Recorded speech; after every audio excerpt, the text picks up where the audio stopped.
Para analizar este tema, en la línea de Meganoticias TVC se encuentra Juan Martín Pérez García, director de la Red por los Derechos de la Infancia. Juan Martín, un gusto saludarte.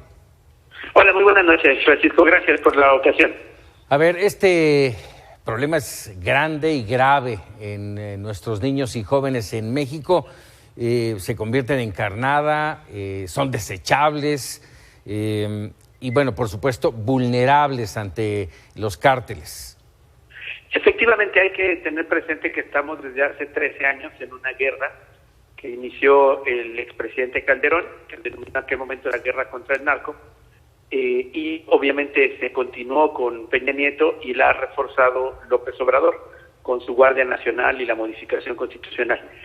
Es importante hablar de la guerra porque esto requiere soldados. En el caso mexicano tenemos, pues digamos, como el carácter legítimo para contratar personas que integran las fuerzas policíacas y las fuerzas armadas, pero los grupos criminales recurren a construir ejércitos privados a través de reclutamiento forzado, particularmente de niños y niñas y adolescentes, además de otras personas adultas que lamentablemente hay muchos testimonios, al igual que adolescentes, que están siendo esclavizados.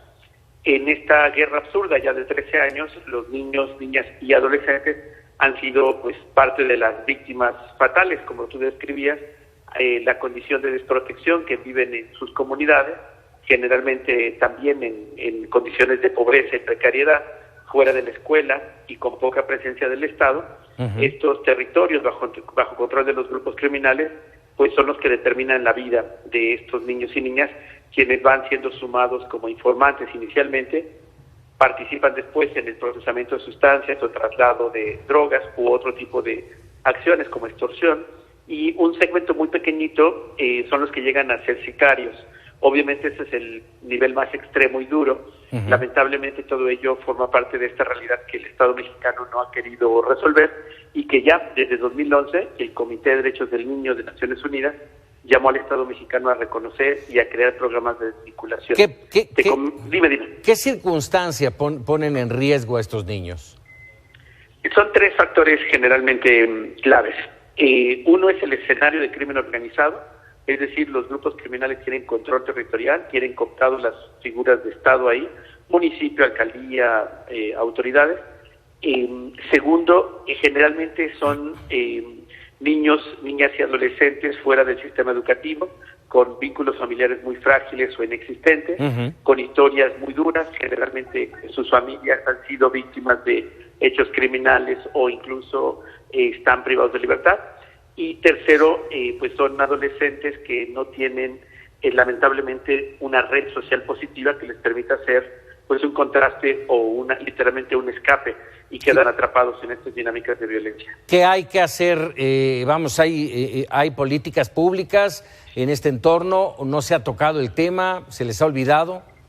Es claramente omisión lo que ha estado haciendo el Estado mexicano durante todo este tiempo, lo que ya desde 2011 el Comité de Derechos del Niño de Naciones Unidas le pidió al Estado mexicano de crear programas de desvinculación, tipificar esto como un hecho delictivo, porque ahora mismo no puede ser procesado ninguna persona por reclutar. Pues comentarte también que este próximo viernes, 6 de marzo, sí, el Estado mexicano ya fue citado por la Comisión Interamericana de Derechos Humanos para responder precisamente por el incremento de niños y adolescentes reclutados y la epidemia de mujeres y adolescentes desaparecidas.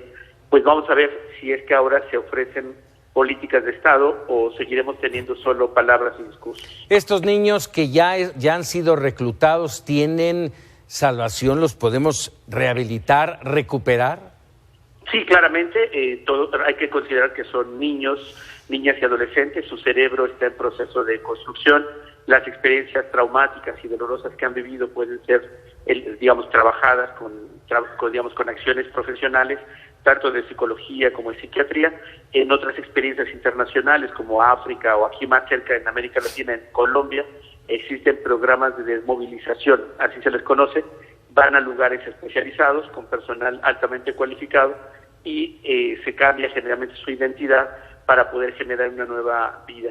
Hay que tener presente que es muy complejo porque son víctimas, pero también se han convertido en victimarios. Así es. Y cada caso es distinto, no se puede generalizar.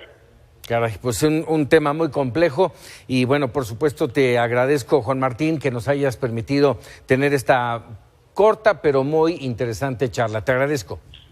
Gracias por hacerlo visible. Muy buenas noches. Muy buenas noches, Juan Martín Pérez, director de Redim.